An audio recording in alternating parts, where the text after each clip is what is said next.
In this video, we're going to learn how to make transitions. Basically, we're going to be creating some effects for HTML elements when they move from one style to another. So if we start with the Facebook div, so let's say we want to be able to hover on the Facebook div and make the width change from 100 pixels to 300 pixels, for instance.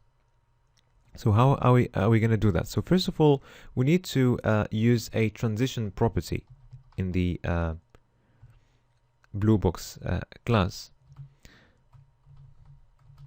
It's going to be transition. And in this property, we need to specify how long it will take for the width to change once we hover on the element. So we need to specify the property that's going to change and the duration of the change. So let's go for 1 second, for instance. All right. Then we're going to need to tell the browser for the Bluebox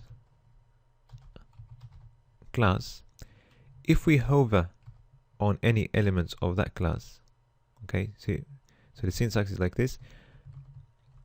We want the width to change to 300 pixels.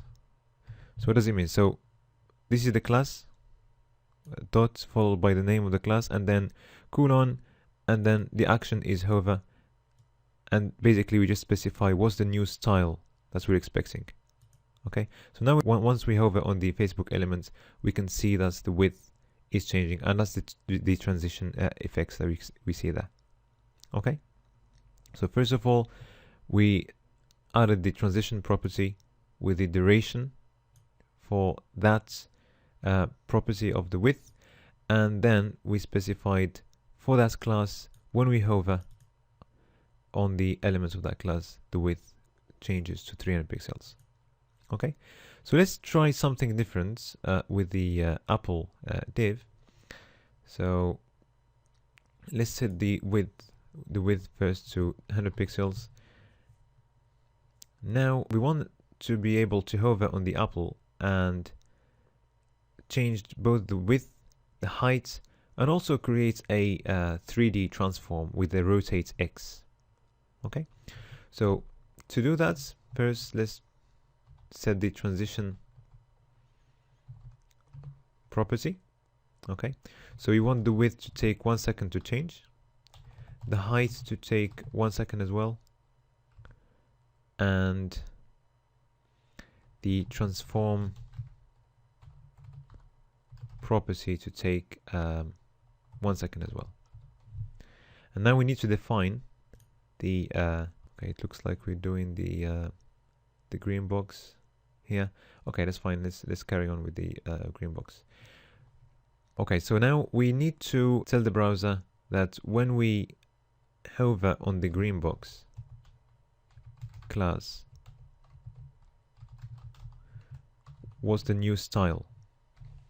So the new style is going to be width 300 pixels, and we want the height to become 300 pixels as well, and we want the element to have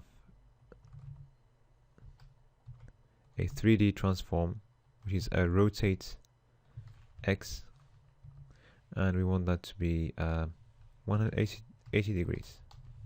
Let's try this. Okay, so when we hover on the Microsoft div, we've got a 180 degree rotation. Okay, now it's working. So the width goes to 300 pixels, height to 300 pixels, and the div is rotating around the X axis by 180 degrees. You see that? That's working. Okay,